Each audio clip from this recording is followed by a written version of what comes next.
जय श्री कृष्णा। आज हम गीताधाम गुरुकुल ऑनलाइन क्लासेज में कक्षा अष्टम का हिंदी विषय पुस्तक का नाम है वसंत भाग 3, जिसका अध्याय हम पढ़ेंगे वो है अध्याय आपका 5 चिट्ठियों की दुनिया। निबंध है ये और लेखक हैं अरविंद कुमार सिंह। इस पाठ को हम पढ़ेंगे कि किस तरह से चिट्ठियों का महत्व था। पुराने ज़माने में किस तरह से लोग चिट्ठियों का आदर सम्मान करते थे, किस तरह से अपनी भावनाओं को लिखते थे और किस तरह से चिट्ठी या संदेश पहुंचाने वालों का सम्मान करते थे और उनका इंतज़ार भी करते थे। पत्रों की दुनिया भी अजीब व गरीब है और उसकी उपयोगिता हमेशा से बनी रही है।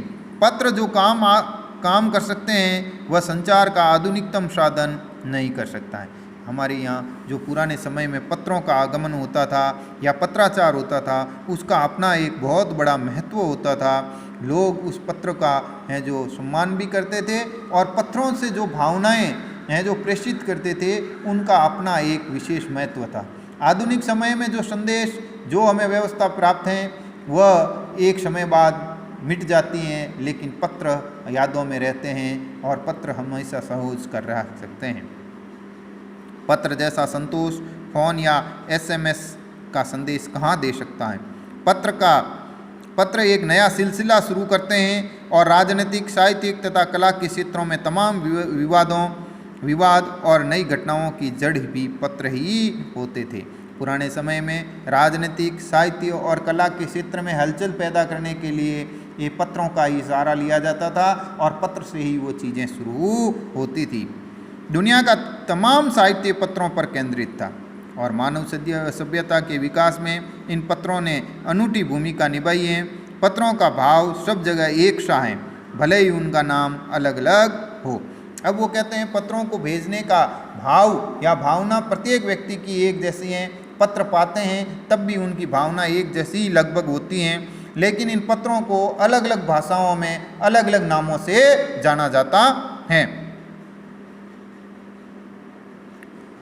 पत्र को उर्दू में खत कहते हैं, संस्कृत में पत्र, कन्नड़ में कागज़, तेलुगु में उत्तरम, जाबू या लेख तथा तमिल में कदीद कहा जाता है।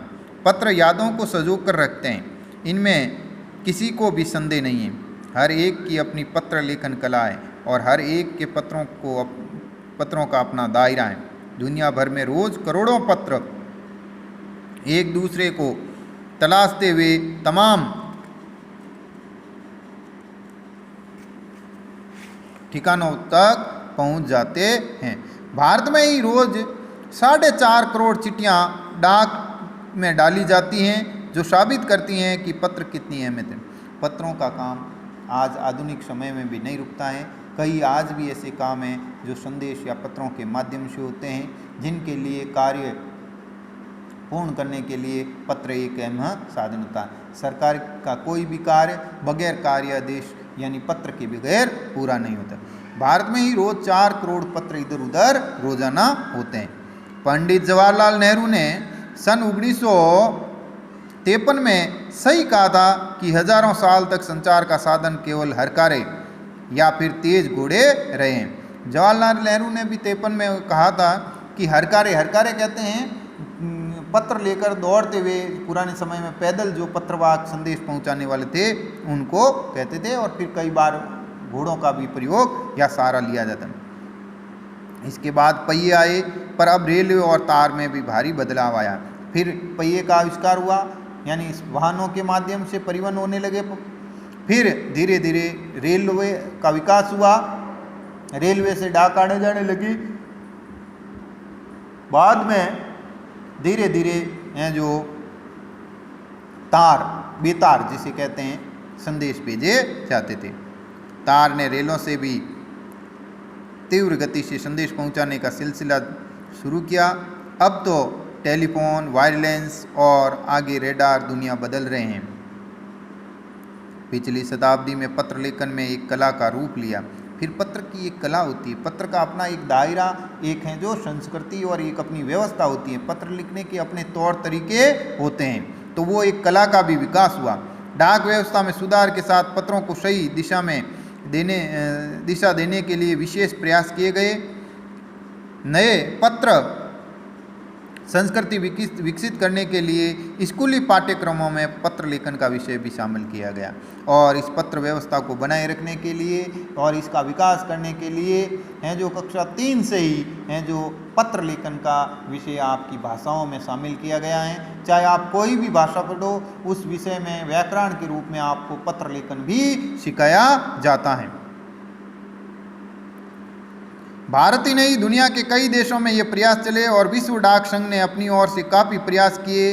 विश्व डाक संघ की ओर से 16 वर्ष से कम आयु वर्ग के बच्चों के लिए पत्र लेखन प्रतियोगिताएं आयोजित करने का सिलसिला सन 1972 से शुरू किया गया। ये सही है कि खास तौर पर बड़े शहरों और महानगरों में संचार साधनों का तेज विकास तथा अन्य कारणों से पत्रों की आवाजाही प्रभावित हुई हैं और देहाती दुनिया आज भी चिट्ठियों से चल रही है।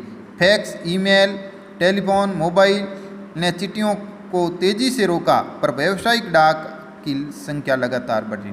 अब वो कहते हैं हमारे वर्तमान समय में हैं जो पत्रों का जो स्थान है वो फैक्स, ईमेल, इंटरनेट और मोबाइलों ने ले लिया है, लेकिन आज भी व्यवसाय, दुनिया का सारा बिजनेस, सारी सरकारें पत्रों के माध्यम से ही चलती हैं, क्योंकि पत्र ही वो चीज़ होती हैं जिससे व्यवस्थाओं को बनाया जा सकता है या अधिकारी उस चीज़ को ही है जो फॉलो करते हैं।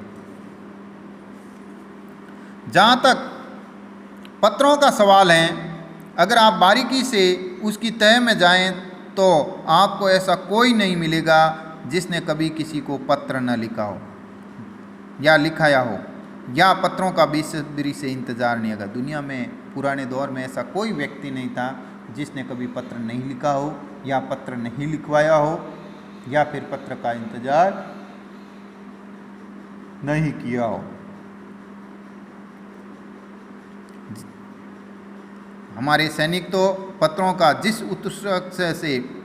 उत्सुकता से इंतज़ार करते हैं उसकी कोई मिसाल। और सेना में तो पुराने ज़माने में पत्र ही एक ऐसा साधन था जिसके ज़रिए सेना के सैनिक और उसके परिवार वाले अपना है जो संवाद और अपनी भावनाएं प्रेषित करते थे।